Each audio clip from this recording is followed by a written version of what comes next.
Hi, this is Elaine Abernatha, McCracken TIS, and I'm going to show you a process on how you can automate a form that a user or someone in the district fills out, and then it needs to go to an admin or someone else who then approves it or sees it, and then we're going to add something at the end to it to go to another department. For example, someone who works with payroll or someone who works with finances or whatnot. So, all right, so let's get started. So the first thing I do is I like to take the paper format and I like to make everything. I'm going to skip over here. So this is our non-contract day paper that I'm working on. So here's the date of absence, the nature of absence. These are all, make sure that you notice that they're required. Substitute, I made that not required because sometimes, like for example, if I'm sick or I'm out, there is no substitute for me, so I just left that blank.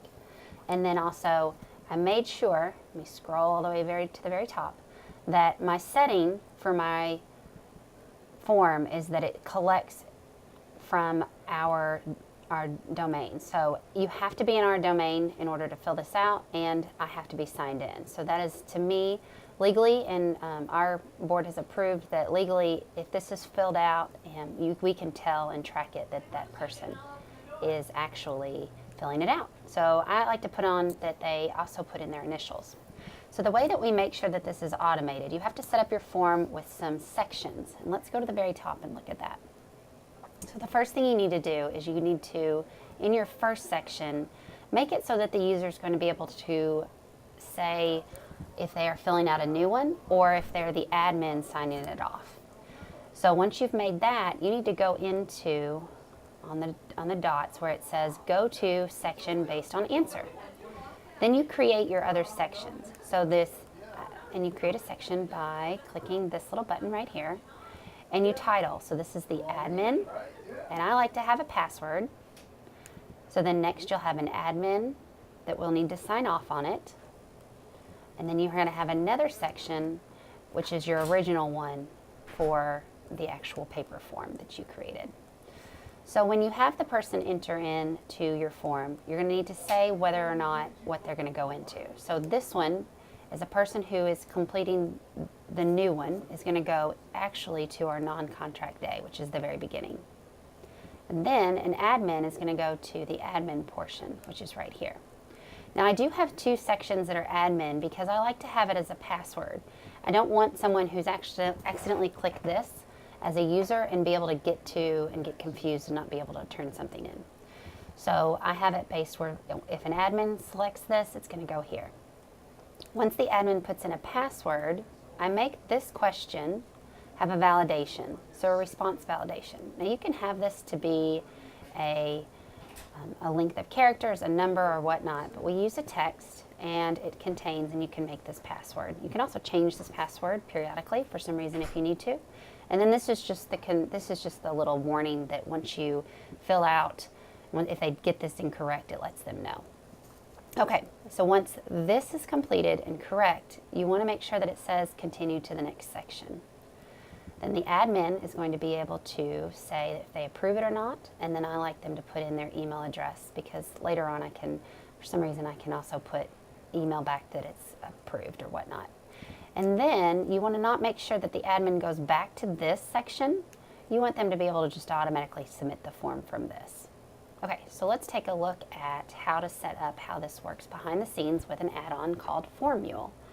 So once you click responses and once you've created your form and then you create your sheet, you're going to be able to go to here, you'll click add-ons, and to give you a first thing, you're going to need to fill this out one time before this add-on will work.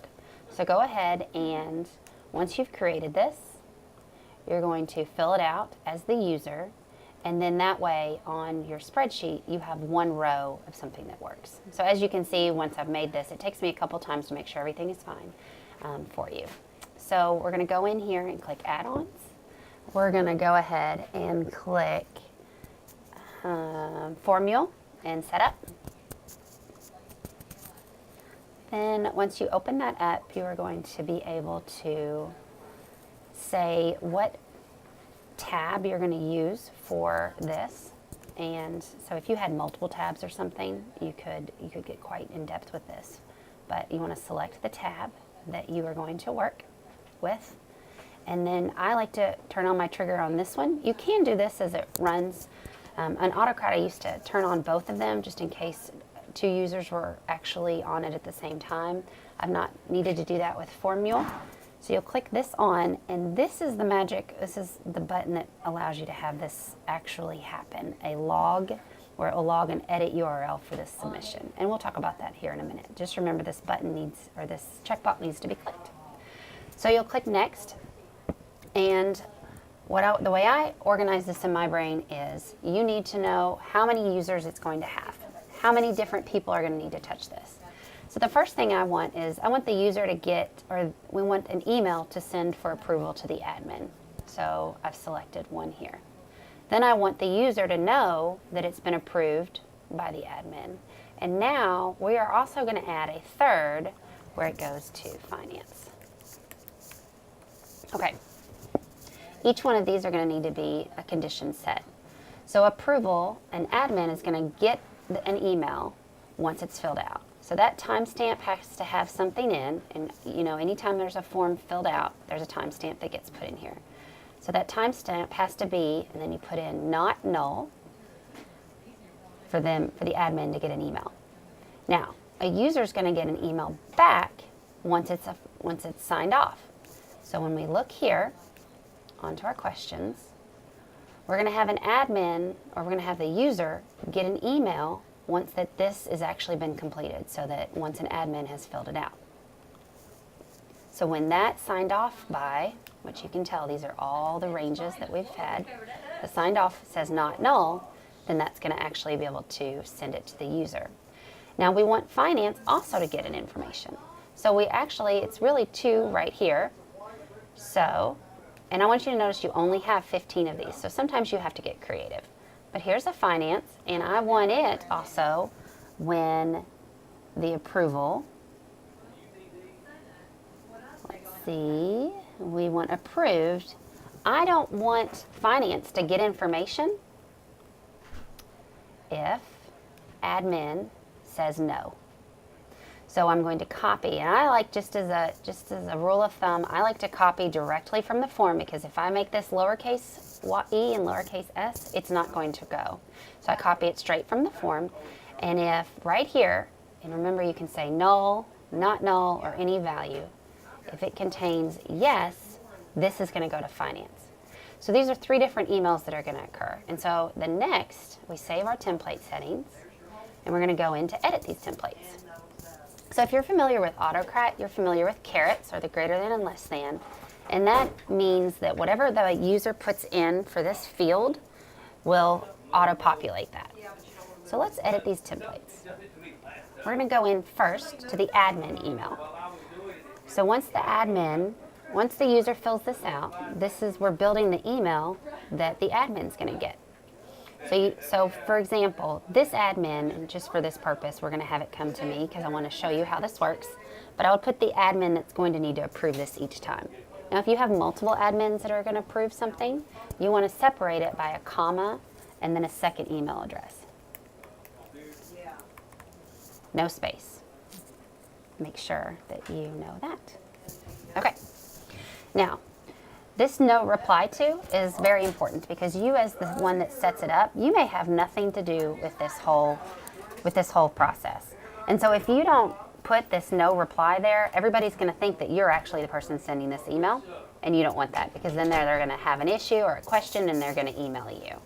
So you can also put, maybe you have an admin that this is directly going to go to, or someone from finance that could answer these questions better. So if you put their email here, that would be a better reply to. Okay, so the subject is, you can put in any characters and then you can add what they've put. So the subject to the admin is, this is a new non-contract day that's been submitted by, and then we have the email address of the user that filled it out. The body of it is, and this is where that magic is to approve this, please, and then here's the form edit URL. Make sure you do not use this live form URL, because the live form URL is actually this portion of like a brand new form. So I like to put that at the top so that they are forced to see that and they don't just overlook it. So to approve this email, please click this link, and then you can just, whoops, I just told you not to do that. You're going to click Form Edit URL. Now this is redundant, so you see it's got it right here, the name of it too. So I like to delete that, but make sure that you keep what's inside the carets. So then you can put in the body of the text, also all the information that admin or finance or whoever is going to need according for this ticket. So it says, please read info below for information on this request, and this is the information that they're going to need from that form. Just like they were looking at that sheet that is for what they were going to turn in that was paper form. So, and they're actually getting more information, the timestamp. Now they're getting their name, the date of absence, the nature of absence, and as if a substitute was used. And let's look at that. So as a user comes in, they say that I need to fill out a form. It automatically takes them, based upon this that we put, to the non-contract day section, this is the paper format, the date of absence, nature of their absence, substitute, make sure we have that on here, yes, and also we don't need this because the admin knows that they've automatically signed it, but it's good to keep it on the main spreadsheet. Okay, so that's filled out. So this email is going to go to admin once it's been filled out, because I had said that as soon as there's a timestamp, it's going to be filled out. And notice that it's automatically saved, so you don't have to save it. So now we're going the user to get information back once it's been approved. So the email address here is the user. So as soon as, because at the very beginning we have it collecting email addresses, we have it right here. So that's going to be the email address that it's going to go to. So if I filled it out, it's going to go to me. Now again, we want to make sure that we put no reply and then the subject. So I put it in, and then this is the date of absence. So if I have multiple times that I fill this out, I can keep those separate. So the body is, this is your non-contract days or days on, the nature of absence. And then I need to know if it was approved or not, and then signed off by what admin signed it. Also, we need to now set up our finance.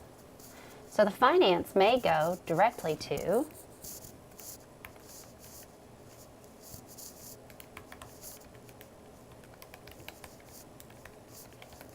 now, this is the person who's going to go to get this, but we're going to give it to me so that I can show you.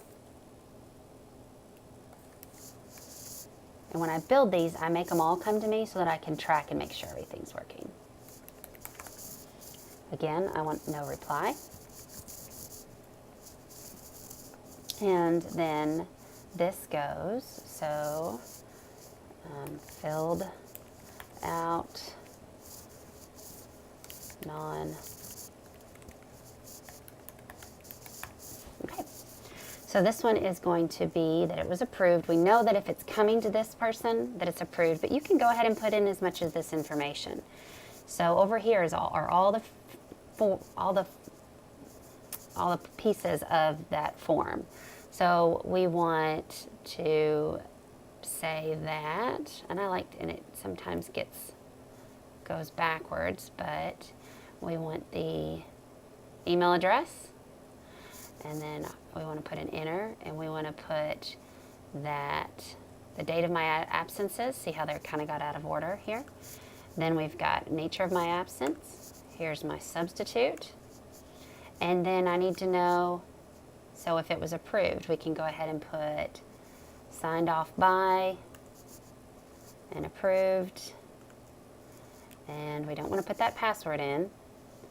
And then that's it. And so this would go actually to finance once it's done. Okay, so let's go in and notice it's saved automatically. Let's go in and let's actually do this live so you can see it. So I'm going to go into my form, just like a user. And I like to post these on Google Classroom on the About tab, or on my digital infrastructure. Maybe you're using a blog or whatnot, or if it's even straight on a website of your district website. So I am a user. I've used a non-contract day, and I need to fill out my documentation, and it's going to go to my admin. So I click next. I like to make sure, fill this out saying I was absent today. I'm going to use a non-contract day. I did not need a substitute. And then I'm going to electronically sign this. Now remember, it's collecting automatically my email address as well. I can also request a copy of this if I want, just by turning this on. And that's up here in the settings when you build your form as well. So once I click submit, I, as the admin, is now going to get an email. Refresh this. The admin's going to get an email saying that it needs to be approved.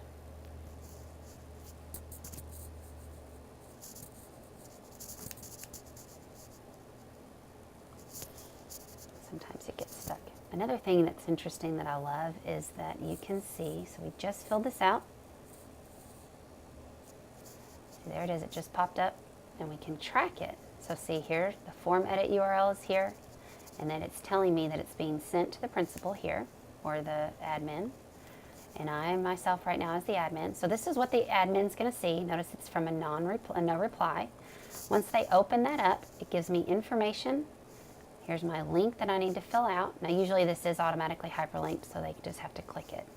But it says, here's the information on the request that Elaine has filled out a non-contract day, and here's my date of absence, and here's my, if I needed a substitute. So for my email, which I need to change a setting, need to Google that. I have to highlight and right click. Let's try that again. On phones, I know this is automatically, and I click go to. On phones, it's definitely hyperlinked, but most other people's, I need to just change a setting. So as the admin, they go in and they need to select admin sign off. They select next. Now remember, I put in that password so that if a user accidentally put in that, they don't get lost. Click next. Did I approve it or not? Now, remember, it's not going to go to finance or go to anybody else if I click no. It stops right there. Actually, if I click no, it still goes back to the user and says this was not approved. So that's great information. So if I click yes, and I'm going to sign off on it.